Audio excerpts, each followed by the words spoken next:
Hi everyone, welcome to my YouTube channel Easy Pharma. तो friends, आज की video हम न्यू टॉपिक कवर करने वाले हैं sedative and hypnotic pharmaceutical chemistry यानी डिफार्मा सेकेंडरी के फार्मास्यूटिकल केमिस्ट्री सेकंड का चैप्टर 11 है, जिसमें कि आज हम यहाँ पे इसको पूरे ही टॉपिक को, इसकी डेफिनेशंस, इसका क्लासिफिकेशंस और साथ ही में इसके जितने भी कंपाउंड्स है उसी को स्टार मार्क वाले जितने भी हैं उन सभी को हम यहाँ पे डिस्क्राइब करने वाले हैं। तो फ्रेंड्स, देखते रहिए हमारी वीडियो को। आप अगर हमारे चैनल पर नए आए हैं तो चैनल को सब्सक्राइब कर लीजिए, क्योंकि हम आपको प्रोवाइड कराते हैं हिंदी प्लस इंग्लिश में नोट्स, जो कि बिल्कुल फ्री होते हैं। उसके लिए आपको करना क्या होता है, हमारे व्हाट्सअप ग्रुप पे आपको ज्वाइन होना होता है, जिसकी लिंक हम ऑप्शन बॉक्स में यहाँ पे डाल देंगे। तो फ्रेंड्स, देख लेते हैं सिडेटिव एंड हिप्नोटिक्स ड्रग्स। तो फ्रेंड्स, क्या होता है, जनरली आजकल क्या देखा जा रहा है कि सम पीपल्स यानी कुछ पेशेंट्स ऐसे होते हैं जिनको बहुत ही सारी वजह है जिसकी वजह से नींद नहीं आती, यानी कि या कोई वजह है जिसकी वजह से उसको नींद नहीं आ रही, या एक्साइटमेंट होने की वजह से भी उसको नींद नहीं आती। जैसे कि मान लीजिए आपको एक्साइटमेंट हो रही है, आपकी टुमारो रिजल्ट आ रहा है, या आपको कुछ कल ऐसा वर्क करना है जिसके लिए आपको कुछ ज़्यादा एक्साइटमेंट है, या आपको मान लीजिए कोई टेंशन जैसे वर्क की टेंशन से, बिजनेस में लॉस है, तो बहुत ही सारी प्रॉब्लम्स जो आजकल देखने को तो ये भी प्रॉब्लम्स एक होती है। यानी मोस्टली क्या हो रहा है आजकल, बहुत सी ऐसी डिसीज़ चल रही है, इंसोम्निया डिसीज़ है बहुत ही सारी, जिसकी वजह से नींद नहीं आती। तो फ्रेंड्स, क्या होता है, इस कंडीशंस में हम जिन ड्रग्स का यूज़ करते हैं, जिन मेडिसिन्स का, दवाइयों का हम यूज़ करते हैं इस प्रॉब्लम्स को दूर करने के लिए, उन्हीं को हम कहते हैं सिडेटिव एंड हिप्नोटिक्स ड्रग। तो फ्रेंड्स, क्या होता है, ये वो ड्रग्स होती है जिनका यूज़ हम एक्साइटमेंट को रिड्यूस करने के लिए भी करते हैं और नेचुरल स्लीप को कोज करने के लिए भी हम करते हैं, यानी सेंट्रल नर्वस सिस्टम्स पे डायरेक्टली क्या करती हैं, इफेक्ट करती हैं। चलिए देख लेते हैं सिडेटिव एंड हिप्नोटिक्स ड्रग्स। तो फर्स्ट हम देखेंगे यहाँ पे हिप्नोटिक्स, यानी कौन सी ड्रग्स होती हैं हिप्नोटिक्स। तो hypnotics are drugs which produce resembling natural sleep, यानी हिप्नोटिक्स वो ड्रग्स होती हैं जो कोज करती हैं यानी प्रोड्यूस करती हैं नेचुरल स्लीप्स को। यानी अगर आपको नींद नहीं आ रही है किसी वजह से, इंसोम्निया डिसीज़ है, वैसे कोई प्रॉब्लम जिस वजह से नींद नहीं आ रही है, तो क्या कर सकते हैं आप, हिप्नोटिक्स पूरा ही रात क्या करते हैं, नेचुरल स्लीप वहाँ पर ले सकते हैं। देख लेते हैं हम यहाँ पे सिडेटिव, यानी कौन सी ड्रग्स होती हैं सिडेटिव्स। तो sedatives are drugs which produce excitements, यानी क्या करती हैं, सिडेटिव वो ड्रग्स होती हैं जो रिड्यूस कर देती हैं एक्साइटमेंट्स को विदाउट प्रोड्यूसिंग स्लीप। अभी क्या कर रही हैं, जो हमारी हिप्नोटिक्स ड्रग्स थी तो क्या कर रही थी, वो प्रोड्यूस कर रही थी नेचुरल स्लीप्स को, लेकिन ये यहाँ पे क्या कर रही हैं, रिड्यूस कर रही हैं एक्साइटमेंट्स को विदाउट प्रोड्यूसिंग स्लीप। यानी डिफरेंट आप देखिए, जो हिप्नोटिक्स ड्रग्स हैं वो क्या करते हैं, नेचुरल स्लीप प्रोड्यूस करती हैं। देन सिडेटिव ड्रग्स जो होती हैं ये सिर्फ एक्साइटमेंट को रिड्यूस करती है, ना कि आपको नेचुरल स्लीप प्रोड्यूस करती हैं। अब देख लेते क्या होता है, क्वांटिटेटिवली जो हिप्नोटिक्स एंड सिडेटिव ड्रग्स हैं यूज़ करती है डिप्रेशन ऑफ सीएनएस। अब मान लीजिए आपको नींद कोज करनी है तो उसके लिए भी सीधा डिप्रेशन जो यानी सीएनएस सेंट्रल नर्वस सिस्टम्स पर ही होता है। देन आपको एक्साइटमेंट को रिड्यूस करना है तो उसके लिए भी क्या करते हैं, डिप्रेशन कोज करते हैं सेंट्रल नर्वस सिस्टम्स पर। तो क्या करते हैं, दोनों ड्रग्स क्या करते हैं, सेंट्रल नर्वस सिस्टम्स को डिप्रेस करती हैं। देन फ्रेंड्स, देख लेते हैं classifications of sedative and hypnotics. तो क्लासिफिकेशंस मोस्ट इंपॉर्टेंट होता है एवरी ड्रग्स का, क्योंकि क्या होता है, जो क्लासिफिकेशंस होता है उस पर एग्जामिनर आपको गुड मार्क्स वहाँ पे देता है, यानी क्लासिफिकेशंस आपको यहाँ पे याद होना ही चाहिए। फ्रेंड्स, अगर आपको कोई ट्रिक चाहिए इससे रिलेटेड तो आप कमेंट्स बॉक्स में हमसे बता सकते हैं, हम इसके क्लासिफिकेशंस पे एक ट्रिक आप यहाँ पे डाल देंगे, जिसकी वजह से क्या होता है, आप ईजिली उसको याद कर सकते हैं। फिर फ्रेंड्स, देख लेते हैं, चलिए इसके क्लासिफिकेशंस देख लेते हैं। तो क्या अगर इसको 3 कैटेगरीज में यहाँ पे डिवाइडेड किया गया है, जैसे कि क्लासिफिकेशन से इसका बारबिटूरेट्स, एंड सेकंड यहाँ पे आता है बेंजोडाइजेपिन्स, एंड थर्ड यहाँ पे आता है नेवर नॉन बेंजोडाइजेपिन्स। तो 3 कैटेगरी से जिसमें क्लासिफाइड किया गया है सिडेटिव एंड हिप्नोटिक्स के क्लासिफिकेशंस को। फ्रेंड्स, देख लेते हैं, चलिए क्लासिफिकेशंस। पहला फर्स्ट देखते हैं हम यहाँ पे बारबिटूरेट्स। तो बारबिटूरेट्स में कौन कौन से ड्रग्स आते हैं, फिनोबारबिटोन, मेपोबारबिटोन, बूटोबारबिटोन, सेकोबारबिटोन, पेंटोबारबिटोन है, हेक्सोबारबिटोन। तो क्या ये 6 ड्रग्स जो किसके अंडर में आती है, बारबिटूरेट्स कैटेगरी के अंडर में आती हैं। देन देख लेते हैं नेक्स्ट यहाँ पे बेंजोडाइजेपिन्स, यानी इस कैटेगरी में कौन कौन सी यहाँ पे ड्रग्स आती हैं, जैसे कि डायजेपाम। डायजेपाम नॉर्मली जानते हैं, डायजेपाम ऐसी ड्रग्स है मोस्टली यूज़ करते हैं, एंड फ्लोराजेपाम, निट्राजेपाम। तो क्या है, तीनों ड्रग्स को अंडर में रखा गया है बेंजोडाइजेपिन्स के।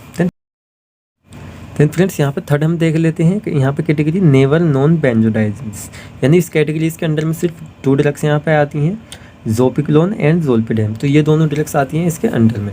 देन फ्रेंड्स, नेक्स्ट हम यहाँ पे देख लेते हैं हमारे कंपाउंड्स, यानी कौन कौन से कंपाउंड्स हैं यहाँ पे जिनको हम कवर करेंगे सिडेटिव एंड हिप्नोटिक्स में। तो फ्रेंड्स, वैसे तो काफ़ी सारे कंपाउंड्स इसमें है, लेकिन हमें जो यहाँ पे कवर करने हैं सिर्फ स्टार मार्क वाले कंपाउंड्स ही हमें यहाँ पे कवर करने होते हैं केमिस्ट्री में। तो यहाँ पे हम स्टार मार्क वाले कंपाउंड्स यहाँ पे कवर करें। देन अगर यहाँ पे फार्माकोलॉजी की आप स्टडी करेंगे तो आपको क्या करना होगा, कंपाउंड्स की जगह मैकेनिज्म ऑफ एक्शंस आपको एक ड्रग्स का उस क्लासिफिकेशन में से देना होता है। तो आइए देख लेते हैं इसके कंपाउंड्स। तो पहले यहाँ पे होता है फिनोबार्बिटोन, देन सेकंड हम यहाँ पे स्टडी करेंगे ग्लूटाथाइमाइड। यानी चलिए देख लेते हैं इसमें केमिकल स्ट्रक्चर्स। तो फ्रेंड्स केमिकल स्ट्रक्चर्स जो होता है कंपाउंड्स का मोर इंपॉर्टेंट्स होता है, क्योंकि एग्जामिनर्स जो आपको मार्क्स देता है मोस्टली केमिकल स्ट्रक्चर्स पे यहाँ पे देता है। तो इसमें कुछ पॉइंट्स होते हैं जो आपको मेन इंपॉर्टेंट होते हैं, जैसे कि केमिकल स्ट्रक्चर्स यहाँ पे हो गया, केमिकल नेम हो गया, फिजिकल प्रॉपर्टीज़ हो गई और उसकी क्या साइड इफेक्ट और यूजेस। तो कुछ ही चीज़ें जो आपके मेन पॉइंट होते हैं एग्जाम के पॉइंट ऑफ व्यू से, लेकिन हमने यहाँ पे सारी ही चीज़ें लिखी हुई हैं।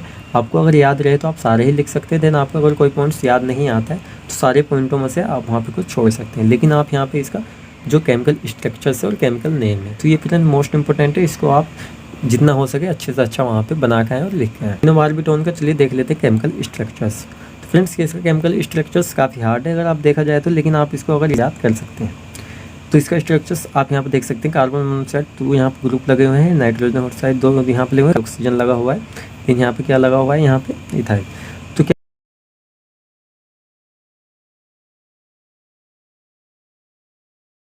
देख लेते हैं केमिकल नेम्स, जो भी फिनोबार्बिटोन हमारी डायरेक्ट से यहाँ पे चल रही है तो इसका केमिकल नेम्स क्या होगा।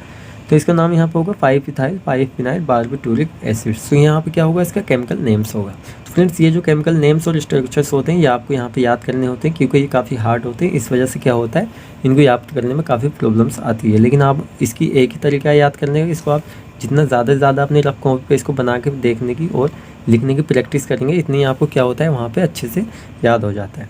इसका ब्रांड नेम देख लेते हैं, कौन सा ब्रांड नेम है जिससे क्या होता है मार्केट्स में अवेलेबल होता है। तो गार्डियन ब्रांड नेम होता है जिसकी वजह से क्या होता है मार्केट्स में अवेलेबल होता है इस नाम से।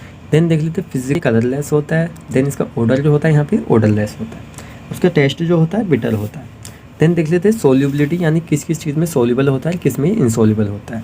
तो soluble in water and alcohol. तो फ्रेंड्स क्या होता है, ये एल्कोहल और वाटर में क्या होता है फ्रीली सोल्यूबल होता है, यानी इनसोल्यूबल होता है क्लोरोफॉर्म में। तो मेल्टिंग पॉइंट्स देख लेते हैं, मेल्टिंग पॉइंट्स क्या होता है यहाँ पे फिनोबार्बिटोन्स का। तो 174 यानी 174 से 178 डिग्री सेंटीग्रेड पे क्या होता है मेल्ट हो जाता है ये फिनोबार्बिटोन्स।